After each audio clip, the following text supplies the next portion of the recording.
My phone buzzed, lighting up my darkened bedroom at exactly 2:45 a.m. Groggy. I reached over, squinting as the bright screen stabbed at my eyes. The notification read, "New video message from Jason." Odd. My brother never sent videos. Especially not at this hour. Curious, I swiped open the message, my eyes barely adjusted enough to focus clearly. The video buffered briefly, then sprang to life, shaking slightly as if filmed hastily. Familiar voices filled my room, pulling me sharply awake. Seriously, she's never going anywhere in life.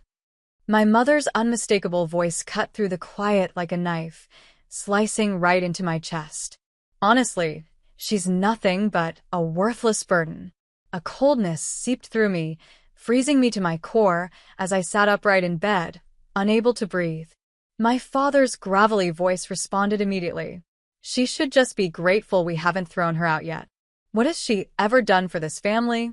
I felt numbness spreading across my fingertips, gripping the phone tightly, my heart pounding painfully in my chest. How could they say these things about me? A burning lump rose in my throat, choking me from the inside out. Then Jason's voice echoed, hesitant, defensive. "Guys, come on, she helps a bit, doesn't she?" Mother scoffed loudly, dismissively. "Helps? You mean her few miserable dollars here and there? She's practically living off us. She should pay rent, be grateful we even tolerate her presence." My vision blurred with unshed tears as I absorbed their words. Jason's quiet voice again. "She tries, Mom. Maybe she struggles, but..." Father's voice snapped harshly. "Stop defending her. She's useless, and we all know it. A charity case in her own family." The video ended abruptly, the screen going dark as silence enveloped my room once more, heavier than before. I stared into the emptiness, their words echoing cruelly. Worthless. Burden. Charity case. For years I'd quietly paid their mortgage, their electric bills, their car payments, all anonymously, to protect their pride. I'd given up vacations, skipped meals, all while they thought I was barely scraping by. I closed my eyes tightly, tears slipping silently down my cheeks. The betrayal felt unbearably heavy, but in that moment, clarity surged through me. My kindness had been mistaken for weakness. I had to stop living this lie. Gently, I wiped away the tears, straightened my spine, and set the phone aside. A calm resolve settled over me, sharp as glass, but controlled. My revenge wouldn't be cruel. It would simply be the truth. Quiet, calm, and utterly unmistakable. I would wait until the next payment was due. Until then, I'd smile like nothing had changed. Because after all, I'd learned long ago how to keep secrets. And the biggest secret of all was about to be revealed. The following days passed like a surreal blur. I went about my routines with a practiced ease, smiling gently whenever my family spoke to me, careful not to betray even a flicker of the pain that had become my constant shadow. I was adept at pretending everything was fine, though beneath my calm exterior, a quiet storm raged, fueled by hurt and disbelief. "Hey, sis, everything good?" Jason asked casually one morning at breakfast, sliding into the chair across from me. His dark eyes studied me closely, searching my face for any clue that might hint I'd received his accidental message. "Never better," I replied lightly, spreading cream cheese onto my bagel. My hand trembled slightly, betraying a trace of vulnerability. Quickly, I steadied it, forcing a brighter smile. "Just another busy day at work." He hesitated, his brow furrowing briefly, guilt flickering in his eyes before he quickly masked it. "Yeah, sure." "Well, if you need to talk or anything." My father entered the kitchen abruptly, cutting off Jason's cautious offer. "You two still hanging around here? Don't you have jobs to get to?" His voice was gruff, dismissive as always, eyes sliding over me as if I were invisible. "Just leaving," I said cheerfully, standing and grabbing my keys. I caught Jason's gaze for a split second. His eyes were dark with unspoken apologies, but I offered him another gentle smile and left quickly, shutting the door softly behind me. Outside, my facade crumbled slightly, and I leaned against my car, taking a shaky breath. The pain was sharper today, as if their words had left invisible bruises beneath my skin.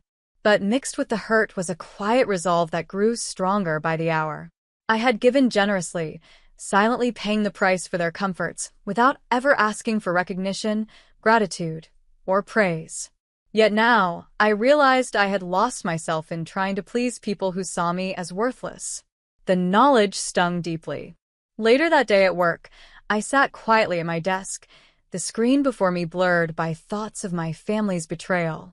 My coworker, Ava, leaned over the partition, her keen eyes noticing my distracted state immediately.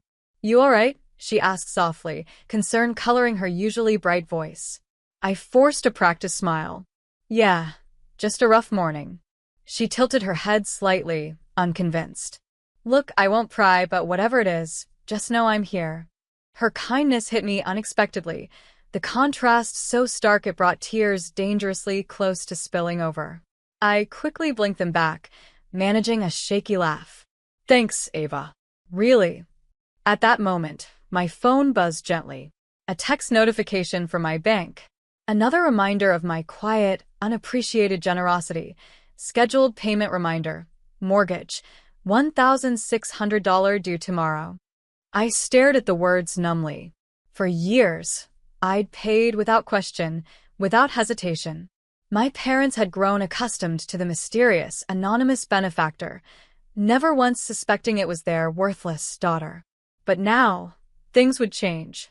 As evening fell, I sat alone in my car outside my childhood home, looking through the softly glowing windows.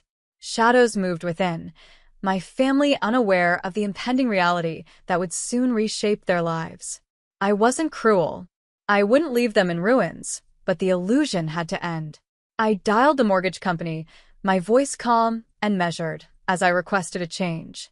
"Yes, this is regarding tomorrow's payment. I'd like to discontinue future payments. Please send all notices directly to the homeowners." "Yes, effective immediately." "Thank you." Ending the call, I sat in silence, my heart pounding painfully in my chest. Tomorrow would mark a new chapter, one where I'd reclaim my dignity, my worth. It was terrifying yet exhilarating.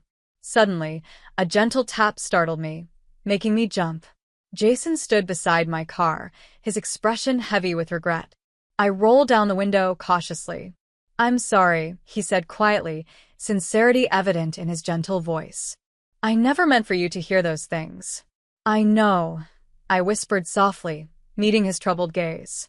"But I'm glad I did." He frowned, confused. "Why?" "Because I needed to hear the truth," I replied simply, sadness tinged with determination. "It hurts, but now I know exactly who I am and who I need to be." He reached through the window and gently squeezed my shoulder. "You deserve better." "Thank you," I murmured softly, genuinely touched by his kindness. Maybe someday they'll understand that too. As he walked away, leaving me alone in the darkness, a bittersweet sense of calm filled me. Tomorrow, reality would knock on their door, not harshly, but unmistakably clear. Tomorrow would be the start of reclaiming myself. It wouldn't be revenge. It would be justice. My phone buzzed again, another text. Mortgage autopay canceled. Smiling faintly, I started the car, driving into the night, toward a future where my worth would never again be questioned. Morning came quicker than I anticipated, and with it, a surreal sense of calm. Today was different. The sun seemed brighter, the air lighter, my step easier. It was as if shedding the secret burden I'd carried for years had awakened something within me, strength, quiet but profound. My phone buzzed with texts from my mother and father almost simultaneously. We received a strange notice from the mortgage company. Call ASAP. I stared at the screen, feeling nothing but quiet clarity. No anxiety, no guilt, just a determined acceptance of the reality I'd helped shape. I took a steadying breath and dialed home. My mother answered immediately, her voice edged with barely concealed panic. "What's going on?" "They're saying the mortgage hasn't been paid." I kept my voice gentle, calm as the surface of a still lake. "Oh, did something happen?" My mother hesitated, flustered. Someone has always paid it anonymously, but apparently they stopped. Do you know anything about this? A deep breath steadied me before I replied softly, Actually, yes, Mom. I was the one paying. Silence filled the line, stretching unbearably. When she finally spoke again, disbelief colored her tone. You? Don't be ridiculous. It's true, I insisted quietly. For years now. My father's voice barked suddenly from the background. Put her on speaker. What's this nonsense? A moment later, his voice boomed clearly through the line, demanding and irritated.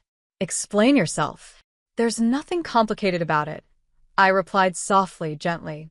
I've been paying your mortgage, electricity, car payments, everything. Quietly. His mocking laugh stung, sharp as ice. You? With your pathetic little job? My heart sank briefly, hearing again the contempt that had shadowed my entire life. But my resolve didn't waver. My pathetic little job has quietly carried you for years, Dad. But last week, I found out how you really feel about me. My mother's voice softened slightly, uncertain, guilt finally creeping in. What do you mean? I took a breath, my throat tight. Jason accidentally sent me a video of you calling me worthless. A burden.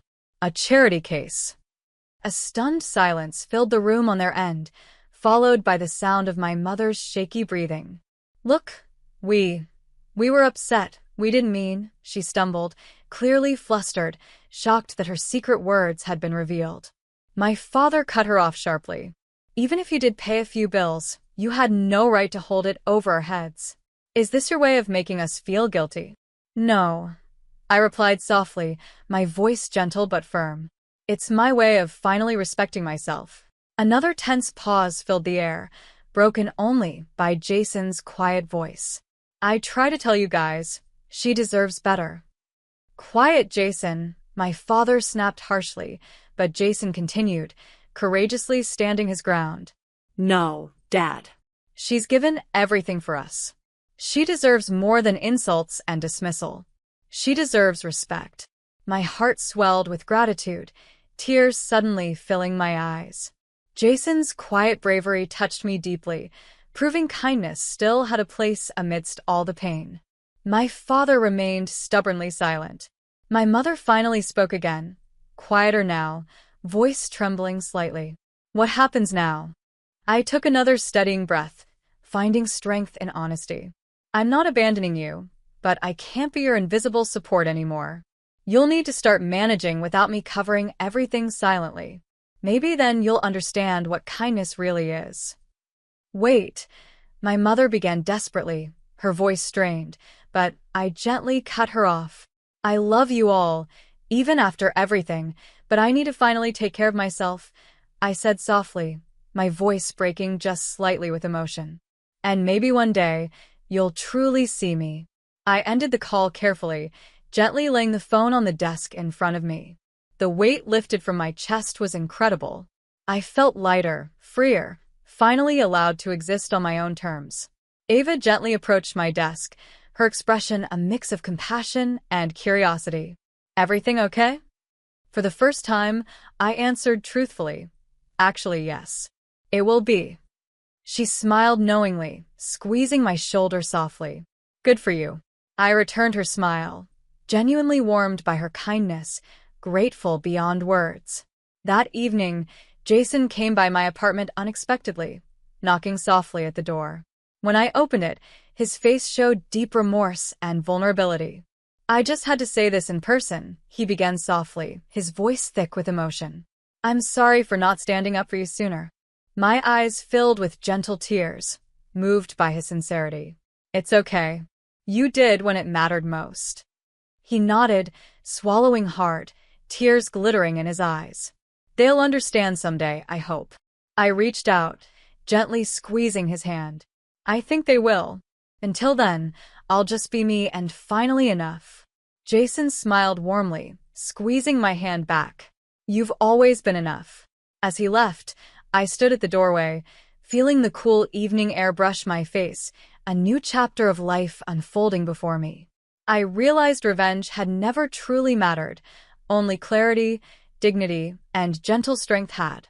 I'd set boundaries not out of cruelty, but out of self-love. And perhaps in time, my family might see the same worth in me that Jason always had. The phone buzzed quietly again, this time from my mother. Her text was short, emotional, sincere. "We were wrong. I'm sorry. Maybe someday we'll earn your forgiveness." Tears spilled gently down my cheeks, but for the first time in forever, they felt freeing, healing. "I already forgive you," I whispered softly into the night. "But now, I need to forgive myself." Days slipped by with newfound peace settling gently into my life. Each morning felt brighter, easier. I'd begun living openly, honestly, no longer hidden behind the shadow of unappreciated generosity. One evening, my mother knocked softly on my apartment door. Hesitantly, I opened it to find her standing there, looking smaller and more vulnerable than I'd ever seen her. "Can we talk?" she asked quietly, eyes filled with remorse. I stepped aside, gently letting her in. Sitting across from me, she sighed heavily. "I should have seen you," she admitted, her voice trembling. "I was blind to your kindness, and I'm deeply sorry."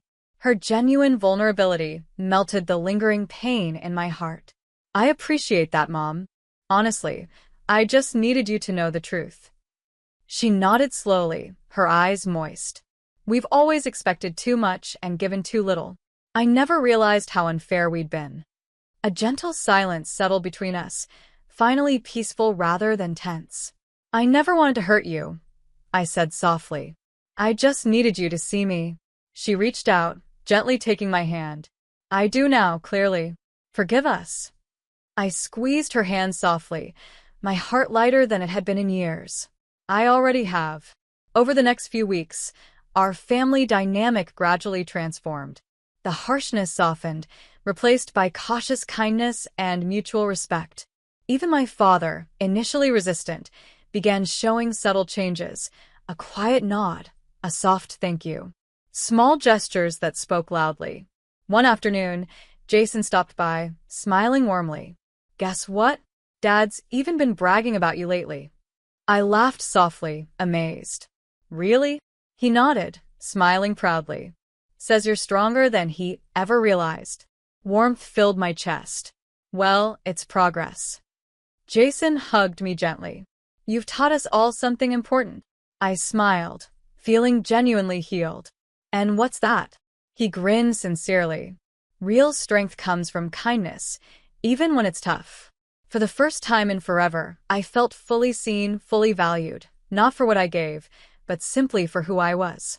Months later, I stood smiling in my parents' backyard, sunlight filtering through the branches above.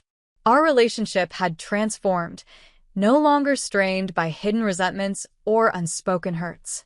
Today, we celebrated something meaningful, Jason's engagement. My father gently approached, his face softer, eyes sincere. "Thank you for coming," he said quietly. "It means a lot." I smiled warmly. "I'm glad we're here." He paused, emotion coloring his voice. "I never said this clearly enough. I'm proud of you. You showed more courage and kindness than I ever did." The words warmed me deeply. Thank you, Dad. "That means everything." My mother joined, placing a gentle hand on my shoulder. "You've taught us how to be better, how to truly love." I looked at them both, deeply grateful. The pain that once defined our family had given way to genuine understanding and mutual respect. Jason came up grinning broadly. "Hey, sis, I owe you big time. You saved our family." I laughed softly. We all saved it, together. As we stood there, joy and laughter surrounding us, I realized kindness wasn't weakness. It was quiet strength, powerful enough to heal even the deepest wounds. And finally, I knew I was more than enough, exactly as I'd always been.